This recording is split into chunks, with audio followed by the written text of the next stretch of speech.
सभी सम्मानित साथियों को सादर जय भीम। सम्मानित साथियों, भारत वैसे तो लोकतांत्रिक देश है, पर मैं समझता हूं कि भारत में वास्तविक लोकतंत्र नहीं है।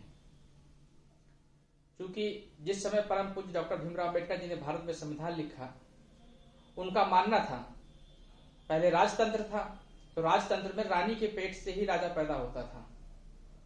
बाबा साहब ने संविधान बना करके एक ऐसा भारत का निर्माण किया कि गरीब घर में भी, किसी भी परिवार में, किसी भी घर में राजा अर्थात जनप्रतिनिधि पैदा होने लगा। सिर्फ राजा के घर पैदा हो, यह व्यवस्था बंद हो गई। और बाबा साहब के बताए हुए रास्ते पर चल करके मानव कांशीराम साहब जी ने उनके उस अभियान को गति प्रदान किया और भारत में लोकतंत्र लागू करने का काम किया।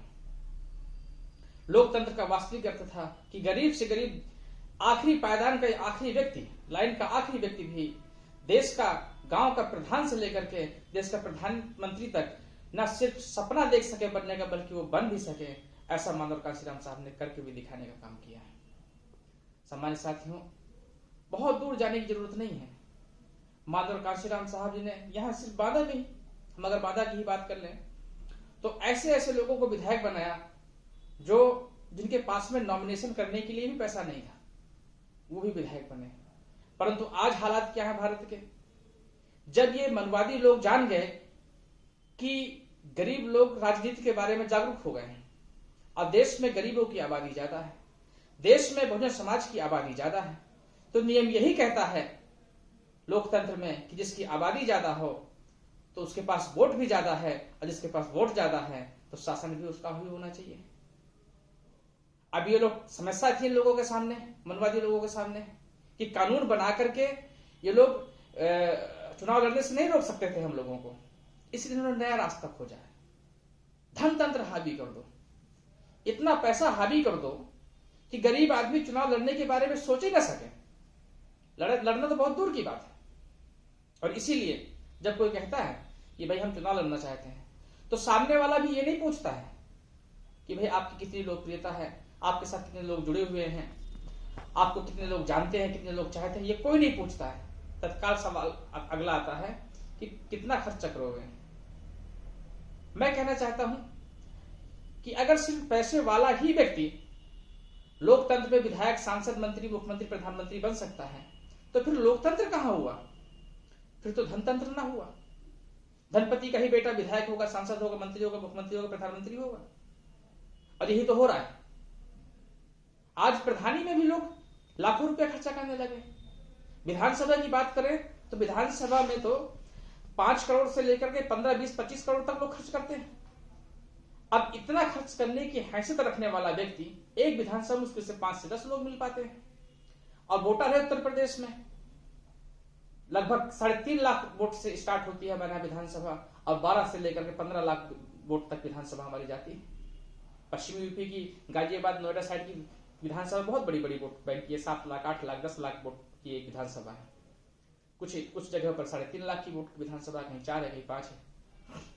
इतनी बड़ी आबादी में सिर्फ 8 से 10 लोग ही चुनाव लड़ने की हैसियत रखते हैं। और जितना महंगा चुनाव होगा उतना ही बड़ा भ्रष्टाचार होगा। अब जो व्यक्ति 5 करोड़ 10 करोड़ खर्च करके विधायक बनेगा, तो वो उससे कई गुना ज्यादा कमाने की कोशिश भी करेगा। तो फिर वो कहां से पैसा पाएगा? वो वसूली करेगा, और तो वो जनता से ही वसूली होती है। इसीलिए तो भ्रष्टाचार लगातार बढ़ता जा रहा है। और महंगा चुनाव गरीबों और कमजोरों को चुनाव से रोकने की एक साजिश है। और इसीलिए मैं मजबूती से कह रहा हूं कि भारत में वास्तविक लोकतंत्र नहीं है। जिस देश में अमीरों के नोटों से गरीबों के वोट खरीदे जाते हों, कैसा लोकतंत्र?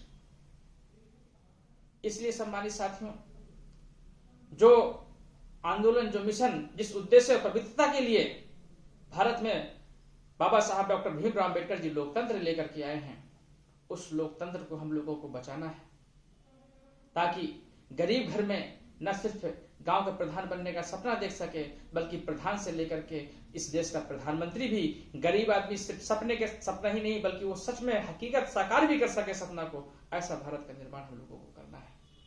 सम्मानित साथियों, आज 10% लोग, जिनको हम मनवादी कहते हैं, जिनको विदेशी ब्राह्मणवादी कहते हैं, ये 10% लोग आज देश में 97% फैक्ट्रियों के मालिक हैं, 97% की राजनीति में हिस्सेदारी है। इन 10% लोगों की 97% जमीन में हकदारी है। हर जगह पर इनका 97% कब्जा है। और अगर हम हिंदू धर्म की बात करें तो वहां तो इनका 100% कब्जा है। सिर्फ ब्राह्मण ही पुजारी हो सकता है, किसी और जाति का व्यक्ति क्यों नहीं? अगर वो कहते हैं कि दलित, पिछड़ा, आदिवासी भी हिंदू है, तो जब हिंदू है तो हिंदू होना ही पर्याप्त है पुजारी के लिए। आखिरकार सिर्फ ब्राह्मण ही पुजारी होगा, ब्राह्मण ही सिर्फ शंकराचार्य होगा, तो फिर हिंदू कहां रहेगा? शेष हिंदू, जिसको आप हिंदू कह रहे हो। इसलिए सम्मानित साथियों, ये 100% धर्म में कब्जा, और नौकरियों में, जमीनों में, फैक्ट्रियों में, सब जगह उनका 97% कब्जा, 10% आबादी का। और शेष 90% आबादी, 10% में इसलिए बोल रहा हूं क्योंकि हमारी आबादी बढ़ चुकी है और इनकी आबादी घट गई है। पहले ये 15% था, घट करके 10% रह गए हैं समाज के लोग। इसलिए सम्मानित साथियों, लोकतंत्र में 90% का शासन होना चाहिए, फैक्ट्रियों में 90% का शासन होना चाहिए, जमीन जायदाद, नौकरियों में 90% के लोग होने चाहिए, और ऐसा भारत का निर्माण हमें करना चाहिए। इसीलिए हम लोगों ने नारा दिया है कि 100 में 90 शोषित हैं, 90 भाग हमारा है, धन और धरती बट के रहेगी। सम्मानित साथियों, इस उद्देश्य और पवित्रता के साथ मैं आप सभी से अनुरोध करूंगा कि भारत में लोकतंत्र स्थापित रहे, संविधान बचा रहे, भारतीय संविधान जैसा लिखा गया है वैसा हूबहू लागू हो सके, उसको कराया जा सके।